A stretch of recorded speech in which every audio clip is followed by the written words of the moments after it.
Hi everyone! Welcome to Mr. Queen PH at ito ay isang astrology reading for you. Meron tayong full moon in Aries ngayong September 29, 2023 at 5:57 p.m. Philippine Standard Time. So if you're living outside of the Philippines, i-check nyo na lang kung kailan yung eksaktong oras at araw ng full moon sa inyong lugar. So this is also called harvest moon kasi ito yung panahon ng pag-ani, no, or culmination ng mga nasimulan natin way back nung March 2023. Pero bago tayo magsimula, ipopromote ko lang ang aking mga power bracelets. Ayan, so this is for attraction of money, abundance, prosperity, love, intuition. Meron din tayong mga for protection, mga anti-evil eye, anti-inggit. And then meron din tayong for balancing your chakras. At meron din tayong mga intention oils, multi-purpose oils for setting your intentions. And then, meron din tayong spell jar for protection and prosperity. So, lahat po yan available sa ating Shopee. Link on the description. Let's continue. Itong full moon in Aries is also a super moon, so malakas ang energy nito.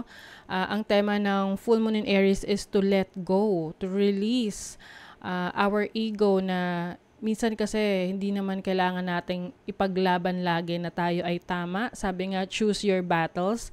Kasi may mga pagkakataon na nasasayang lang yung energy natin sa mga bagay na hindi naman talaga makakatulong sa atin, sa pag-unlad natin. Let's say, pinairal mo yung init ng ulo mo and hindi naman makakabuti sa'yo yon or doon sa tao na mapagbabalingan mo ng init ng ulo. Pwedeng magresulta lang yon ng problema or issues or conflict in the future.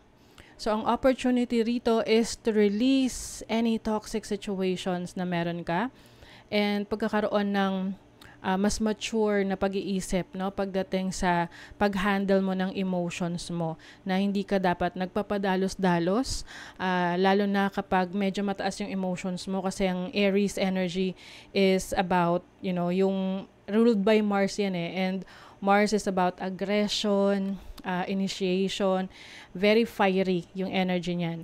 So ang goal dito is to embrace yung side mo na may mga pagkakataon talaga na medyo mataas yung energy mo when it comes to dealing with your emotions, lalo na kapag natitrigger ka. So that's why kailangan you need to control your energy, lalo na kung alam mo na panandalian lang yung emotion na yun, 'di ba? And then learning to surrender as well, na may mga bagay na hindi natin kayang makontrol at kung paiiralin natin yung init ng ulo, yung bugso ng damdamin, baka imbis na maayos ang isang problema, mas lalo lang magulo, 'di ba? And even sa pagte-take natin ng actions, minsan very impulsive tayo out of our emotions. So learn to stop, think, and reassess the situation bago tayo mag-take ng action. For you, Sagittarius, the moon is in your 5th house, which is about your expression, your creativity. This is also about children, dating.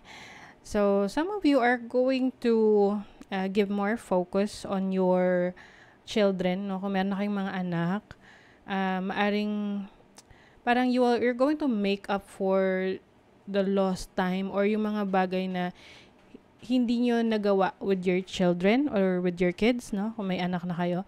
Or yung mga responsibilities that you need to do for your children. And yung iba naman, if you don't have kids and you're very creative, maaaring may mga creative ideas ka na ipupursue, pwedeng babalikan mo rin, lalo na kung hindi mo to nabigyan ng attention ng mga nakaraan, yung mga projects mo. And this is also about becoming more expressive about how you feel. Some of you, maaring meron ditong a little bit of a tension between you and your friend. Meron ditong nagkakaroon ng romantic connection sa isang kaibigan na pwedeng nagkakaroon ng ilangan or may awkwardness. But it seems na pwede tong mag-blossom in the future if you feel like you are sure about your feelings, no, for this person. And you also have a challenging situation here related rin sa trabaho mo. Pwedeng meron kang kailangang pag-aralan or kailangan mag-attend ka ng mga trainings to learn more for your job. Pwede ring mare-reassign ka or ma-assign ka sa ibang lugar, malayong lugar, or sa isang department na ayaw mo. Tapos, somehow, it will piss you off. Yung parang maiinis ka kasi nga, hindi mo gusto yung department na yon. But, wala ka magagawa kasi, yun talaga ganun eh. And then, yung iba naman, there might be some challenges when it comes to the things that you need to do when pagdating sa travel, no? Pwedeng may delay or kailangan marami kang asikasuhin na papers or mga requirements mo for your travel opportunities or pwedeng pag-abroad din. So you also have the Ace of Wands, so there's a new beginning. Very exciting new beginning. I see a romantic partner talaga coming to you, lalo na if you are single. This can be a friend. Parang siya, na-develop over time, yung connection with a friend. Oo, you can't stop thinking about this person with the 9 of Swords. Yung iba sa inyo parang nabigla. Nabigla kayo. This can also be a colleague, no? Katrabaho mo. 6 of Wands. I feel like this person ay matagal ng may gusto sa'yo or interested sa'yo. Naghahanap lang siya ng timing. Ano to? Can be a Capricorn with the Devil card. I feel like this person is somehow pinagpapantasyahan ka, Sagittarius. Or maaring may pagka-flirtatious yung energy ng person na to. Let's see what else. You have the King of Wands. Yes. May pagka ganun nga. Oo, maharot.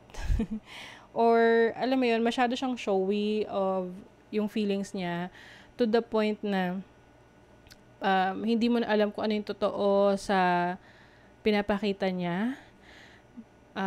Lalo na kung malapit mo siyang kaibigan, na minsan mako-confuse ka, teka, ano ba tong gesture na pinapakita niya? Is this romantic or friendship lang? Ganon.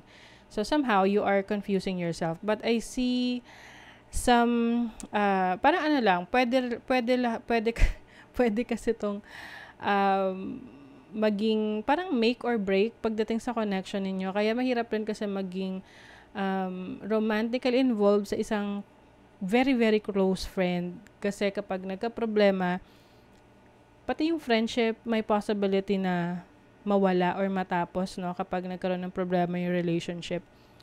But I feel like this time, masyadong mataas yung emotions. Possible that this person might, come forward to express yung feelings niya. But I don't know if you're going to complement this or compensate this or i-accept mo. Kasi it seems na you're not sure about this person. Okay? So, that is your reading, Sagittarius. Kung nagustuhan nyo ito, naka-resonate kayo, mag-comment kayo dyan, like, share, subscribe para lagi kayong updated sa ating mga readings. Thank you so much, Sagittarius. See you again.